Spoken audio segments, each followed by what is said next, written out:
തജൂദ് നിസ്കാരമൊക്കെ ഈ മുസ്ലിംസ് ചെയ്യുന്നത് അതിന് ഒത്തിരി സയന്റിഫിക് സ്റ്റഡീസ് വരെ വന്നിട്ടുണ്ട്. കാരണം ന്യൂറോളജിക്കൽ ഡിസോർഡേഴ്സ് ആയിട്ടുള്ള പാർക്കിൻസൺ പോലുള്ള ഡിസീസസിനെ അവർ ഡിലേ ചെയ്യുന്നുണ്ട്. ടോക്സിൻസിനെ ഇത് തന്നെയാണ്.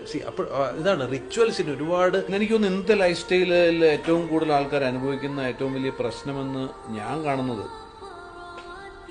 ഉറക്കം ശരിയാവുന്നില്ല എന്നുള്ളതാണ്. നമുക്കറിയാം ഉറക്കം ശരിയായില്ലെങ്കിൽ ബാക്കി എല്ലാം തകരാറിലാവുന്നത് അറിയാം. ഉറക്കം ശരിയാവുന്നില്ല എന്ന് പറഞ്ഞാൽ ബേസിക്കലി ഉറങ്ങാൻ കിടക്കുന്നതിന് വളരെ ലേറ്റ് ആയിട്ടാണ്.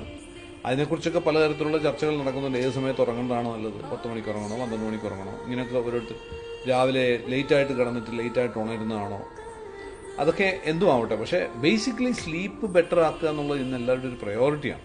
പക്ഷെ അറ്റ് ദ സെയിം ടൈം ഇന്നത്തെ ഒരു ടൈറ്റ് ആയിട്ടുള്ള ഒരു കൈൻഡ് ഓഫ് ഒരു വർക്ക് എൻവയോൺമെന്റും നമ്മളുടെ ഇന്നത്തെ ഒരു ഹെക്ടിക് സ്കെഡ്യൂളൊക്കെ വെച്ച് നോക്കുമ്പോൾ അത് ചലഞ്ചിങ്ങുമാണ്.